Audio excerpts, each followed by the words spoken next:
Hey guys, how's it going? Chris, founder of Empowered by Lifting here.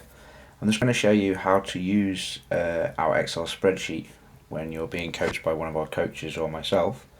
So basically, in your email, if you keep the email safe and open a link, it should open in a new window.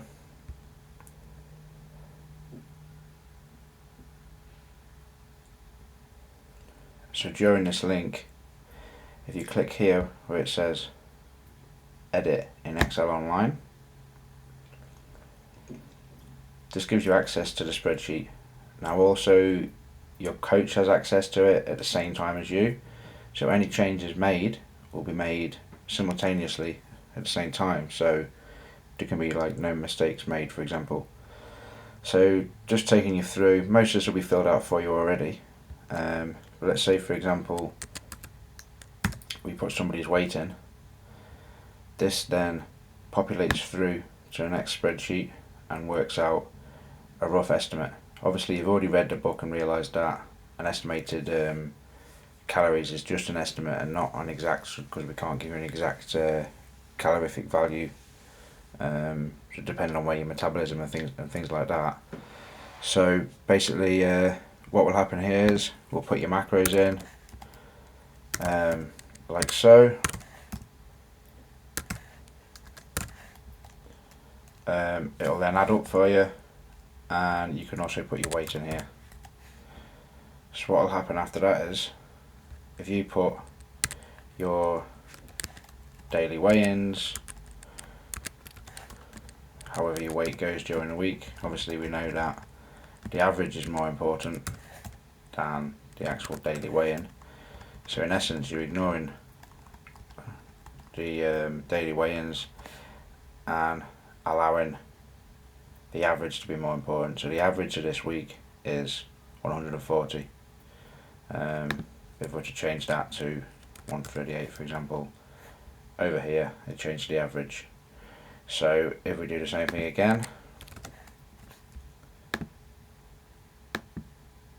and we have the weights put in, it will then, and we change a few of them to get a good example of what it would look like.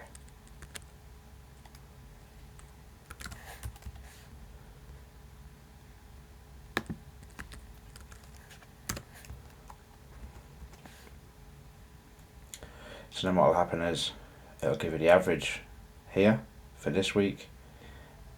All these will be added together, giving you the average. Then plus or minus what's happened. This field will also change to then tell you if you've received maintenance and potentially what to do. Obviously that's what your coach is for, but some people use this without actually having a coach.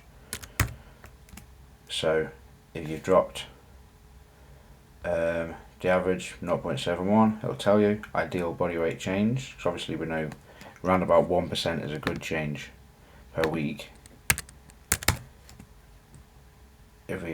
Obviously it's staying the same. If we have a big drop in body weight, it'll kind of tell you off and say this can possibly negatively affect your metabolism. So the same thing happens if you gain too much weight the other way. Oops. That's the same, maintenance achieved, but if we do 2 days like that,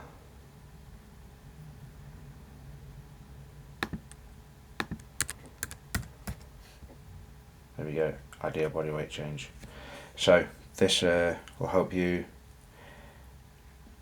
with your weekly averages, and you can keep a track of what macros you've done and what calories you've done. It also has the total calories here. So all these changes have been made. If I simply close all of this without doing any saving or anything and go back to the link, the changes that I made will be already here because it's saved online as you make the changes.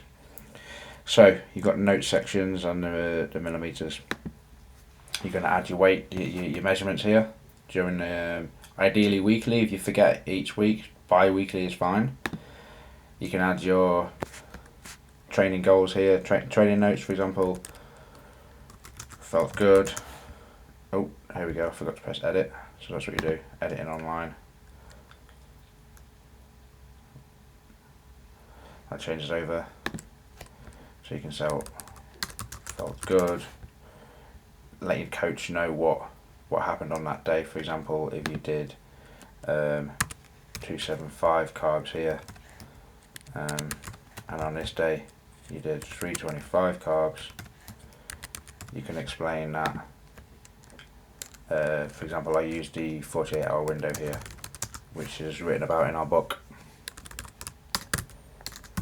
For example, you went out on the Wednesday for a meal and you wanted extra calories. So if your exercise is something like 5 times weights per week, and 2 times HIIT cardio, boxing for example, and keep a track of what you're actually doing. If you had an anomaly where on Saturday you went for a long, 10-mile walk with family, then put that here so your coach can see your energy expenditure might have changed during this week, and then obviously you can intervene with anything else. So hope this helps. There's other parts of it as well where it breaks it down a bit further for you, and you've got a graph which will then populate as it grows. You've got your weekly averages, similar to MyFitnessPal. You've got your weekly calories, and your measurement changes. Obviously we've only put 1 week in, so it's nothing to see at the moment. So hope you enjoyed that, and good luck with your coaching. Now I've got to work out how to turn it off. There we go.